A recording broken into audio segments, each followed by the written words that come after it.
So year 8, we're carrying on with the detective work and we're looking at openings of stories today, learning outcome to grab the reader's attention from the beginning of the story. That's something that's really important in all story writing. And our keywords then, intrigue and paragraph. Obviously we know what paragraphs are and how to use them. Intrigue, it means arousing your curiosity, making you want to find out more. So if a character intrigues you, you want to find out more about them. People you will meet in your lives at some point or other will intrigue you and you'll want to find out more about them. So that's what that word means. Let's have a look then. So in the dark background, it says it doesn't matter how cleverly and carefully a writer plots their detective story if nobody reads it. The opening of a story is like a menu. When you read the text on the menu right, the writer is trying to make you order that dish. When a writer writes the opening to a story, they're trying to tempt you to read on and grab your attention and hold it. So the way that a menu is written, I'm sure the majority of you will have been to a pub or a restaurant at some point, not recently, obviously, and eaten a meal. And they're made to sound really, really nice, aren't they? So that everything you think, oh, I'd love to have that. So they're tempting us in with the way that the meals have been described. And that's exactly what a writer is doing when they're writing the opening of the story. They're tempting us in and making us want to read on, sometimes called gripping the reader. So let's have a look at this opening. It's as it says, a short story by Marjorie Allingham called 3 is a Lucky Number. At 5 o'clock on a September afternoon, Ronald Frederick Torbay was making preparations for his third murder. He was being very wary, forcing himself to go slowly because he was perfectly sane and was well aware of the dangers of carelessness.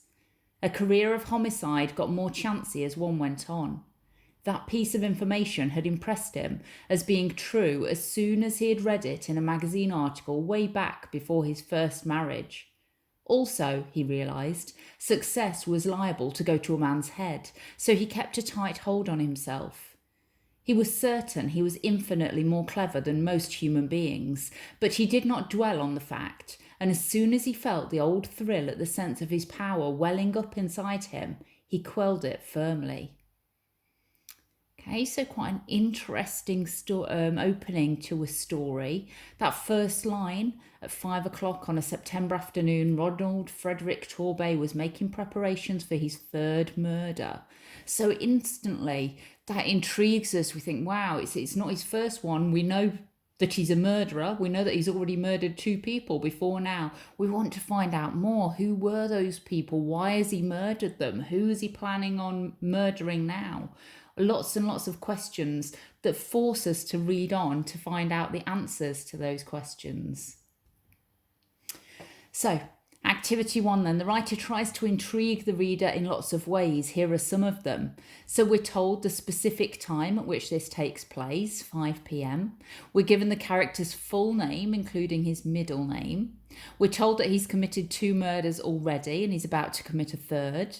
And we're told that Torbay is perfectly sane. So 4 ways there in which the writer intrigues us, makes us want to find out more. So the tasks, the 3 bullet points at the bottom of the slide, add to this list. Write down 3 other ways in which the writer tries to intrigue us. And then it says, let's just make it so you can actually see it. There we go, that's better. Choose 3 points from your list and the list above and write a sentence explaining why each of these points intrigue the reader. So we're thinking about why those things intrigue the reader. And now you've read the opening 2 paragraphs of this story, what do you hope the rest of the story will tell you?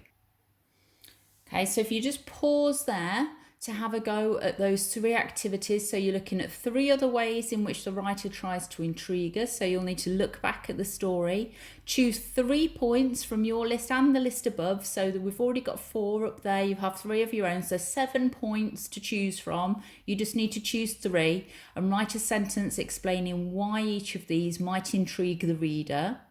And the third bullet point, now you've read the opening 2 paragraphs of the story, what do you hope the rest of the story will tell you? Okay, so you're not writing the rest of the story, you're writing down what you hope the rest of the story is going to be telling you. So give yourself about 10 minutes to do activity 1, and then we'll move on to the next bit. So what I'd like you to have a go at doing now is to write the opening paragraph of a detective story.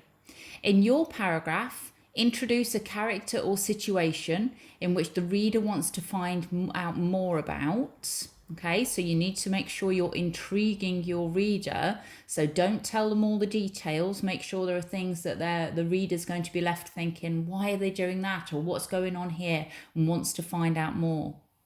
Include details to intrigue the reader and make them want to find out what happens next. And remember, the more questions you make the reader want to ask, the more you will intrigue them. Okay, so you need to make it a little bit mysterious. Don't tell us all of the details, because that's where you get the reader wanting to read on in a story. Okay, so this is probably going to take you 20-ish minutes to have a go at this. I'd love to see what you've written. That would be fantastic. So if you want to send me your work, that would be really, really good. Okay, off you go.